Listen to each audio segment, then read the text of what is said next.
This is the Creation Podcast. Isilalio. Welcome. Today I'll be talking about immigrating to other countries from Nigeria. I'm not here alone. Joining me is a special guest who immigrated to Canada from Nigeria. It's such an honor to have him on the show all the way from Canada. When I come back, I'll introduce him properly. Stay tuned. In this era of Japa, one cannot help but talk about relocation, using Canada as a case study in this particular episode. Together with my guests for today, I'll be discussing the experiences of Nigerians who have immigrated to Canada. Without further ado, let me introduce my guests. Let's welcome the ever stupendous barrister Shikemi. Thank you so much for having me. Please tell the audience your name, your current city or province in Canada, and a brief background about your journey to Canada. Yeah, my name is Oluwa Shikemi. I am currently in Vancouver in British Columbia in Canada. And by way of background, I came to Canada as a student. I did a Master's of Law, and I am currently working as a policy analyst with a provincial government. Okay, can you tell us what motivated you to move to Canada? Were there specific opportunities or factors that influenced your decision to immigrate? Honestly, the major factor that influenced my decision to move to Canada was my wife. She was my girlfriend there. Then, my plan has always been to take a specialized master's in the UK, maybe move to somewhere in Europe or stay in the UK, maybe just work at an international organization or a think tank or this research institute. That was my plan then. Or probably go back to Nigeria and practice law on a bigger scale. So those were my plans then. I never had it in plan at all to come to Canada until my girlfriend, which is now my wife, she came to Canada in January 2019, and late 2020 she said, she's going to stay back, that she thinks she can build a career here. So I had to concede to saying, okay, I'll move to come and join you in Canada. That was the concession I had to do for love. You see the things we do for love. Those are the things I had to do for love. So I started looking at opportunities and what I could do in Canada. Okay, it's important to address the concerns about fake job opportunities and promises and the reality of life in Canada. Have you encountered any challenges related to the promises made when you were planning to immigrate to Canada? I'm always of the strong opinion that even where there are no opportunities, it is possible for you to create opportunities. So I started checking schools. I checked a lot of schools. I checked job prospects something that could enhance my career on the long run. So I checked schools, and I applied to a couple of schools which were not so much that could offer me the specialization in masters which I wanted. And fortunately enough, I got one of those schools which I eventually settled for, and I was able to get a job in something related to the goal I have in mind. Yes, it was quite difficult adjusting here, especially job-wise, because this system, unlike Nigeria where you can easily go and meet someone and someone can dash you money, here nobody is ready to give you anything free. You have to all work for it.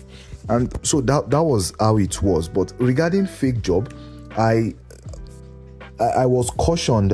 I had friends, not a lot of friends, but I had colleagues who were here who cautioned me on not being so desperate, because you will see a lot of, when people take advantage of new immigrants, when they just say that, you are new, they will say, you have been employed for this job, we will send you a check, and you will just deposit the check. So here, once you deposit a check, even before it is confirmed, they will give you some amount of money in your. They will give you that exact money in your account before the check is confirmed. So, and you can do anything you like with the money, but after it is confirmed, you may not even know whether, if it's original, they won't even say anything. But if it's fake, then that's when they will get back to you and say, the check you deposited is fake. Then they start make an arrest or something like that. So a lot of fraudsters do that, and so I was cautioned against that. So what the fraudsters will do is that they will say, oh, take this check, deposit it, then send us, just buy some equipment for your work from home, then send us the remaining money, maybe like $500 or $1,000. So you see that it looked so good to be true then. So I was warned and cautioned to be careful of the too good to be true jobs. So I was really careful about that. And a lot of fake job promises here and there. You see people going for job fair.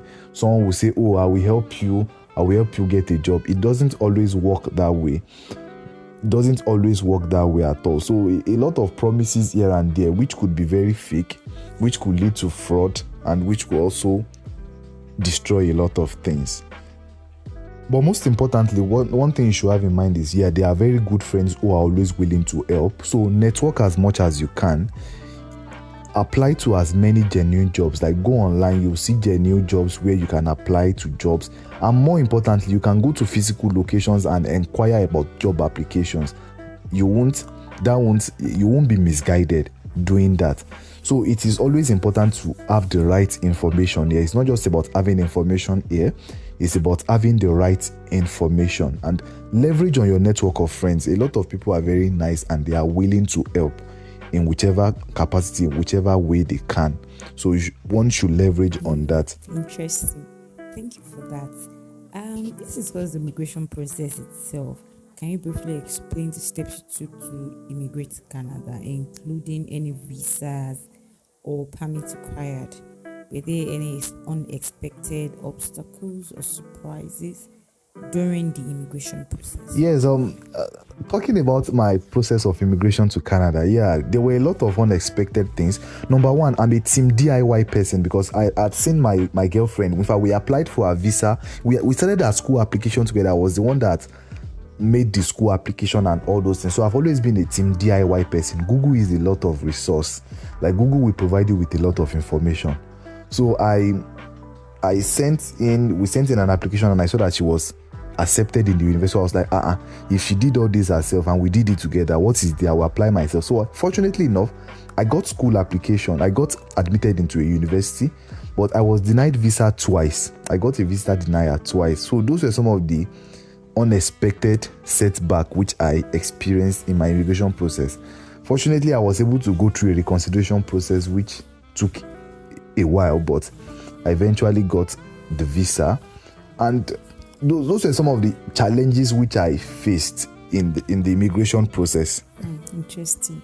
So how did you settle into your new life in Canada?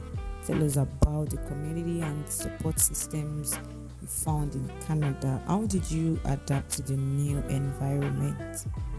Talking about support systems, number one, thank you to my wife. I mean, she has been a great support. She has been here longer than I was.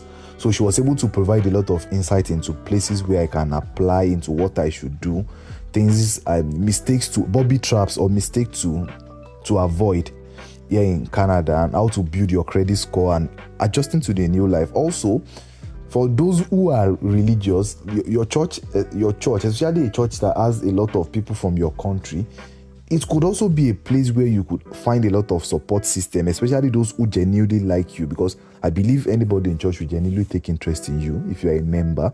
So it's also a place where you can find support system. It's a place where people will tell you what to do, where to apply, and things to avoid. So with that you'll be able to adapt easily and get into the system, get your leg and settle in properly into the system. So that is just my own. And also, if you are not a religious person, well, I believe you have friends, so try and reach out to your friends which you probably know, and which is why people always say, go to places in which you have friends before, at least while coming for the first time. Then when you are well settled, then you can start exploring and moving to other places. You are well grounded in the city already. Before you conclude, what advice or tips would you like to share with Nigerians who are considering immigration to Canada? My advice for anyone coming is, the sky is very big enough for everyone to fly. I mean, but of course, before we start flying, there's always a starting point. But don't get your starting point wrong, which is that do everything thoroughly. Don't be fraudulent at all. Whatever thing you do fraudulently now may come later to affect you, either in job or even in maybe when you want to apply for citizenship. So do everything genuinely. Put in your job application or your PR or for school, and you'll see that there is nothing that is impossible for anyone that believes. So Thank you for sharing your experiences and insights about life in Canada. thank you so much for having me. We hope that this interview provides valuable information for Nigerians seeking opportunities in Canada. And that'll be all for today's interview with Barrister Shikemi. We appreciate your time and perspective. If you have any further questions or topics you'd like us to explore in the future episodes, please let us know. Goodbye for now and see you in the next episode.